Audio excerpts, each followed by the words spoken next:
అవకాశం కూడా ఉంది అని చెప్పి న్యాయ నిపుణులు చెబుతున్నారు. ఎందుకంటే రివ్యూ పిటిషన్ సిటీ పోలీసులు వేయబోతున్నారని కూడా సమాచారం అందుతుంది. అయితే బన్నీకి నాంపల్లి కోర్టు 14 రోజుల రిమాండ్ విధించిన సంగతి మనందరికీ తెలిసిందే. అయితే మధ్యంతర బెయిల్ మీద ఆయన బయటకు వచ్చారు, కానీ మధ్యంతర బెయిల్ రద్దవబోతున్నట్లు కూడా సమాచారం అందుతుంది. దీనికి సంబంధించి మరిన్ని డీటెయిల్స్ మా ప్రతినిధి గణేష్ లైవ్ లో అందిస్తారు. ఎస్ గణేష్, చెప్పండి. మధ్యంతర బెయిల్ రద్దయ్యే అవకాశం కనిపిస్తుందని చెప్పేసి న్యాయ నిపుణులు చెప్తున్నారు. మరి దీనికి సంబంధించి మీ దగ్గర ఏమైనా డీటెయిల్స్ ఉన్నాయా? ఎస్, ఎందుకంటే సంధ్యా థియేటర్లో జరిగిన తొక్కిసలాటలోన రేవతి అనే మహిళ వివాహిత మృతి చెందింది. ఆమె కుమారుడు దాదాపుగా ఒక 13 రోజులుగా ఆసుపత్రిలోన చికిత్స పొందుతున్నాడు. అంటే ఆసుపత్రిలోన ఆయన ప్రాణాపాయ స్థితిలో ఉండి ఇప్పుడు మృత్యుతో పోరాడుతున్నాడు. అంటే టోటల్గా జరుగుతున్న దాంట్లోన అల్లు అర్జున్కి బెయిల్, ఆయనకి జైలు 18 మంది దాంట్లోన రిమాండ్ వేయడానికి దాదాపు 11వ ముద్దాయిగా ఉన్నాడు. ఆయన తీసుకెళ్లారు. తర్వాత నాంపల్లి కోర్టులో ఆయన సంబంధించిన కేసు నడిచింది. 14 రోజుల పాటు రిమాండ్ విధించారు. అంటే ఇక్కడ వరకు ఆ కేసు చాలా ఉత్కంఠ నడిచింది. అల్లు అర్జున్ వచ్చిన తర్వాత ఆ రోజు ఉదయం నుంచి పోలీసులు తీసుకెళ్లడం దగ్గర నుంచి నాంపల్లి కోర్టులో ప్రవేశపెట్టడం, కింది కోర్టులో ప్రవేశపెట్టిన తర్వాత ఆయనకి జైలు శిక్ష ఖచ్చితంగా ఉంటుందనేది 14 రోజుల పాటు రిమాండ్ విధించారు. కానీ ఇంతలోనే అంటే పూర్తిగా గడిచిన మధ్యాహ్నం లంచ్ మోషన్ పిటిషన్ దాఖలు చేశారు అత్యవసరంగా. కానీ లంచ్ మోషన్ 12 గంటల నుంచి 2 గంటల లోపల జరగాల్సింది. సాయంత్రం వరకు లంచ్ మోషన్ పిటిషన్ నడిచింది. దానిపైన ఇంట్రీమ్ బెయిల్, ఏదైతే మధ్యంతరంగా కూడా ఇంట్రీమ్ బెయిల్ పిటిషన్ అయితే హైకోర్టులో మూవ్ చేశారు. బెయిల్ వచ్చింది. కానీ ఏదైతే బెయిల్కి సంబంధించిన ఆ కోర్టు జైలుకి సంబంధించిన ఆ పిటిషన్ వాళ్ళకి ఆ పత్రాలని వెళ్లాల్సిన దాంట్లో కొంత ఆలస్యం జరగడంతో ఆయన ఆ రోజు రాత్రి అంతా ఉండి ఉదయం పూట రిలీజ్ అయ్యారు. అంటే ఇక్కడ వరకు జరిగిన దానిపైన పూర్తిగా అనేక మంది నిరసన వ్యక్తం చేశారు. అంటే ఇంత తక్కువ సమయంలో, అంటే ఒక కేసులో ఆ రోజు ఉదయం అరెస్ట్ చేసిన తర్వాత ఆయన నాంపల్లి కోర్టుకి తరలించిన తర్వాత కోర్టులోన ఆయనకి 14 రోజులు రిమాండ్ విధించిన తర్వాత అప్పటికప్పుడు హైకోర్టులో ఇంట్రీమ్ బెయిల్ పిటిషన్ వేయడం ఏంటి, ఆయనకి బెయిల్ మంజూరు కావడం ఏంటి, జైలుకి కొంత ఏదో ఇన్ టైంలో వెళ్ళలేకపోయినా సరిపోయింది కాబట్టి, లేకపోతే ఆయన అప్పటికప్పుడే బయటకు వచ్చే పరిస్థితులు అనేవి ఖచ్చితంగా ఉండేవి. అంటే ఇక్కడే సామాన్యుడికి ఒక న్యాయం, సెలబ్రిటీకి ఒక న్యాయం అనేది సోషల్ మీడియా కాదు అనేక మంది ఇదే ప్రశ్న సంధించారు. అంటే ఒక సామాన్యుడి విషయంలో నిజంగా ఆ రోజు ఉదయం అరెస్ట్ అయితే మధ్యాహ్నం ఒక కింది స్థాయి కోర్టు ఆయనకి రిమాండ్ విధిస్తే అప్పటికప్పుడు ఇంట్రీమ్ బెయిల్ పిటిషన్ అనేది లంచ్ మోషన్లో మూవ్ అయ్యే అవకాశం ఉందనేది న్యాయ నిపుణులతో సైతం దీన్ని ప్రశ్నించారు. మరోవైపు ఇప్పటివరకు ఆ కేసులో 18 మంది ముద్దాయిలు అనుకుంటూ 11వ ముద్దాయిగా A11గా అల్లు అర్జున్ పెట్టారు. అల్లు అర్జున్ పెట్టిన తర్వాత ఆయన ఇప్పటివరకు కూడా స్క్వాష్ పిటిషన్ వేశారు. అంటే బెయిల్కి సంబంధించిన తనని నాట్ టు అరెస్ట్ అని కానీ లేకపోతే తనను అరెస్ట్ చేయొద్దన్న పిటిషన్ కానీ ఎక్కడా కూడా ఆయన ఎక్కడ వేసుకోలేదు. కానీ ఈ కేసు తనకు సంబంధం లేదు, అంటే జరిగిన తొక్కిసలాటకు కావచ్చు లేకపోతే మిగతా అంశాలకు తనకు ఎలాంటి సంబంధం లేదు కాబట్టి తన్ని ఈ కేసు నుంచి మినహాయించాలని స్క్వాష్ పిటిషన్ మాత్రమే ఆయన హైకోర్టులో దాఖలు చేశారు. అంటే స్క్వాష్ పిటిషన్ ఇంకా విచారణలో ఉండగానే ఇక్కడ పోలీసులు అరెస్ట్ చేశారు. అరెస్ట్ చేసి ఆయన్ని నాంపల్లి కోర్టులో ప్రవేశపెట్టారు. 14 రోజుల పాటు రిమాండ్ విధించారు. ఆ తర్వాత ఆకస్మికంగా ఇంట్రీమ్ బెయిల్ కోసం హైకోర్టులో ఎలా మూవ్ చేశారనేది ఇప్పుడు న్యాయ నిపుణులకి అతిపెద్ద సవాల్గా ఆ రోజున నిలిచిన తర్వాత దానికి ఇప్పుడు అనేక తర్జన భర్జన జరిగిన తర్వాత ఈ రోజు వరకు కూడా ఆయన ఆ రోజు 12 గంటల్లో మొత్తం అరెస్టు, రిమాండు, తర్వాత ఇంట్రీమ్ బెయిల్, తర్వాత జైలు నుంచి బయటకు వచ్చాడు అనేది 12 గంటల పాటు ఒక చక్రం తిరిగినట్టుగా వచ్చింది. అంటే సినిమాల్లో మనం చూస్తున్న ఘటనలాగా 2.5 గంటల సినిమాలో 3 గంటల సినిమాల్లోనూ ఒక హీరోకి సంబంధించిన కేసు, తర్వాత జైలు, బయటికి రావడం, బెయిల్స్ అన్నీ ఒకసారి జరిగిపోతాయి.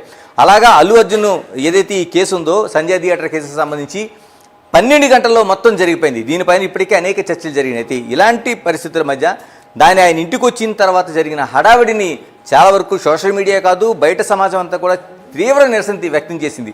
అంటే ఏం సాధించారని, అల్లు అర్జున్ ఏం సాధించారో ఆయన ఇంటికి వచ్చిన తర్వాత అనేక మంది సెలబ్రిటీలు, అంటే చిరంజీవి కావచ్చు, నాగబాబు కావచ్చు, లేకపోతే సురేఖ వాళ్ళ మేనత్త కావచ్చు, వీళ్ళందరికీ కుటుంబ సమస్య కాబట్టి కుటుంబంలో ఒక వ్యక్తి అరెస్ట్ అయిన తర్వాత వాళ్ళకి సానుభూతి ఉంటుంది.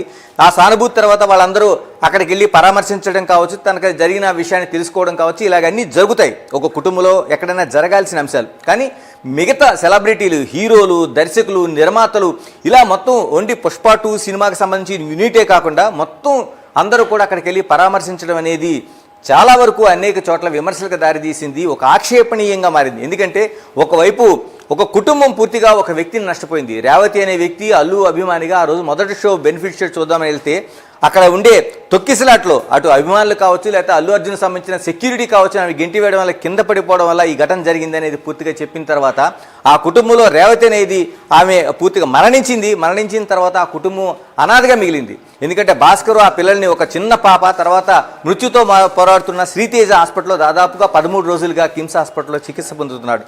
ఇంత జరిగిన తర్వాత ఇంత విషాదం నుండి ఒక కుటుంబం ఆ పక్కన ఉంటే కేవలం 12 గంటల్లో హైకోర్టు నుంచి ఇంట్రీమ్ బెయిల్ తీసుకుని బయటకు వచ్చిన తర్వాత అల్లు అర్జున్కి అక్కడ జరుగుతున్న పరామర్శలు కావచ్చు, ఆయన పట్ల సానుభూతి కావచ్చు, ఒక ప్రచారం కావచ్చు, ఇవన్నీ చూసిన తర్వాత మొత్తం సొసైటీ అంతా దీనిపైన ఒక చర్చ అవదీసింది. ఎందుకంటే ఇంత నష్టపోయిన కుటుంబానికి ఏమాత్రం పరామర్శ లేదు, వాళ్ళకి కేవలం డబ్బులు ఏదో ఒక 25 లక్షలు సహాయం చేస్తామని చెప్తున్నారు. అంటే 25 లక్షలు = ఒక రేవతి మరణంలాగా చూసే పరిస్థితి ఆ సినిమా ఇండస్ట్రీ కావచ్చు, అల్లు అర్జున్ కుటుంబం కావచ్చు, ఇవన్నీ చూస్తుంటే దీన్ని ప్రత్యేకంగా సొసైటీ అంతా అబ్జర్వ్ చేసింది, దీనిపైన ఒక నిరసన వ్యక్తం చేసింది. అనేక మంది న్యాయ నిపుణులు దీనిపైన చర్చలు చేశారు. ఈ చర్చల్లోన ఇలాంటి ఇంట్రీమ్ బెయిల్ను తమ ఇప్పటికీ కూడా చూడలేదు. ఎందుకంటే చాలా వరకు డబ్బున్న వాళ్ళకి మాత్రమే ఇక్కడ చట్టం వేరు, న్యాయం జరిగే తీరు వేరు అనేది ఒక విశ్లేషణ అయితే చేశారు.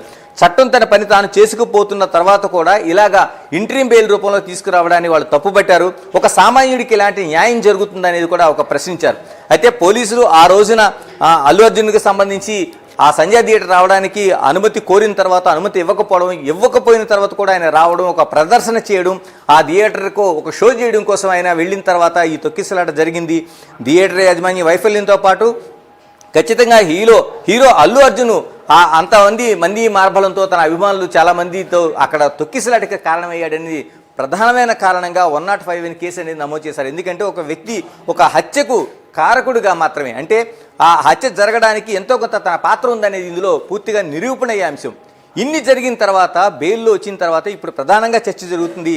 ఈ ఇంట్రీమ్ బెయిల్ అనేది హైకోర్టులో వేసిన దాన్ని రద్దు చేసేది ఎలాగనేది. ఇప్పుడు ఖచ్చితంగా అటువైపే పోలీసులు, హైదరాబాద్ సిటీ పోలీసులు ఆలోచన చేస్తున్నారు. ఆలోచనలో భాగంగా ఈ పిటిషన్ అంటే ఏదైతే ఇచ్చారో దీనిపైన రివ్యూ పిటిషన్ కోరే అవకాశాన్ని ఇప్పుడు వాళ్ళు కన్ఫర్మ్ చేస్తున్నారు. ఎందుకంటే హైకోర్టులో వచ్చిన ఆ బెయిల్ పిటిషన్ని ఖచ్చితంగా రద్దు చేయాలని సుప్రీంకోర్టుకి వెళ్ళబోతున్నారు. దీనికి కూడా చిన్న ప్రాసెస్ నడుస్తోంది. ఈ ప్రాసెస్లో ఏంటంటే ఏదైతే సిటీ పోలీసు ఉన్నారో సిటీ పోలీస్కి అటు ప్రభుత్వం నుంచి అనుమతి రావాల్సి ఉంది, ప్రభుత్వం నుంచి అన్ని క్లియరెన్స్లు కూడా. ఎందుకంటే ఒకవైపు అనేక మంది సోషల్ మీడియా కావచ్చు, ఇతర బయట ఉండే సొసైటీ ప్రజలు కావచ్చు, ఆ రేవతి కుటుంబానికి అన్యాయం జరిగింది అనేది కూడా అనేక బాధను వ్యక్తం చేస్తున్నారు. ఇటువైపు సంబరాలు చేసుకుంటున్న అల్లు అర్జున్ కుటుంబాన్ని చూస్తున్నారు. కాబట్టి ప్రభుత్వం ఖచ్చితంగా బాధిత కుటుంబం వైపే ఉంటుంది. కాబట్టి ఖచ్చితంగా ఈ పిటిషన్కి ఏదైతే పోలీసులు అనుమతి కోరుతున్నారో దాన్ని ప్రభుత్వం ఇచ్చే అవకాశం కనిపిస్తోంది. ఇందులో భాగంగానే ఈ 2 రోజుల్లో కూడా ఏదైతే రివ్యూ పిటిషన్ కోరబోతున్నారు, మధ్యంతరంగా ఇచ్చిన ఈ ఇంట్రీమ్ హైకోర్టు బెయిల్ ఆర్డర్ని రద్దు చేయాలని హైదరాబాద్ పోలీసులు వెళ్ళబోతున్నారు. ఇది కానీ వెళ్తే ఖచ్చితంగా ఈ బెయిల్ పిటిషన్ క్యాన్సిల్ అవుతుంది. అల్లు అర్జున్ తిరిగి జైలుకి తీసుకెళ్లే అవకాశము ఏ క్షణంలోనే జరిగే అవకాశం ఉంది. దీనిపైన ఇప్పటికే న్యాయ నిపుణులు అనేక మంది నిరసన వ్యక్తం చేస్తున్నారు. ఆ రోజున ఎన్ని కోట్ల రూపాయలు చేతులు మారితే కానీ ఈ రోజున ఆ విధంగా బెయిల్ పిటిషన్ వెళ్లాల్సిన అవసరం ఉంది. ఎందుకంటే చట్టం దాన్ని అమలు చేసుకోవాల్సిన తీరు న్యాయ రూపంలో వెళ్లాలంటే అనేక మంది లాయర్లు ఉండాలి. ఒకవైపు అప్పటికప్పుడు ఇంట్రీమ్ పిటిషన్ దాఖలు చేయడంతో పాటు ఆ బెయిల్ ఆర్డర్లు అంటే లంచ్ మోషన్ 1 నుంచి 2 గంటలు జరగాల్సింది సాయంత్రం 5 గంటల వరకు జరిగింది. అక్కడి నుంచి హైకోర్టు ఆదేశాలను తీసుకుని జైలుకి వెళ్ళడం, జైల్లో సబ్మిట్ చేయడం, ఆ రోజు ఉదయానికి 6 గంటల తర్వాత 1 నిమిషం కూడా ఆలస్యం లేకుండా వాళ్ళని విడుదల చేయడం అనేది చూస్తే ఈ ప్రాసెస్ అంతా చూసిన తర్వాత ఖచ్చితంగా ప్రజలు అనేక మంది న్యాయం నువ్వు ఎక్కడున్నావని ప్రశ్నిస్తున్నారు. చట్టం నువ్వు సీరియస్గా చర్యలు తీసుకోవాలనేది డిమాండ్ చేస్తున్నారు. ఈ 2 డిమాండ్లు అంటే న్యాయం కావాలనేది ఒకటైతే చట్టం కఠినంగా శిక్షించాలి, కఠినంగా యాక్షన్ తీసుకోవాలని ఏదైతే డిమాండ్ ఉందో ప్రభుత్వం ఆ వైపుగానే ఆలోచన చేస్తున్నట్లుగా మనకు కనిపిస్తుంది. ఇందులో భాగంగా ఇప్పుడు వేసిన మధ్యంతర అంటే ఇంట్రీమ్ బెయిల్ పిటిషన్ ఏదైతే ఉందో క్యాన్సిల్ కోసం ప్రభుత్వం వైపు పోలీసులు ఒక విజ్ఞప్తి చేశారు. దాన్ని ఖచ్చితంగా ఆమోదించినట్లుగా తెలుస్తుంది. ఈ నేపథ్యంలో ఈ 2 రోజుల్లో కూడా హైదరాబాద్ పోలీసు సుప్రీంకోర్టులో ఒక పిటిషన్ అంటే రివ్యూ పిటిషన్ కోరబోతుంది. ఎందుకు ఇవ్వాల్సిన అవసరం వచ్చింది అంతా ఇప్పుడు నిజంగానే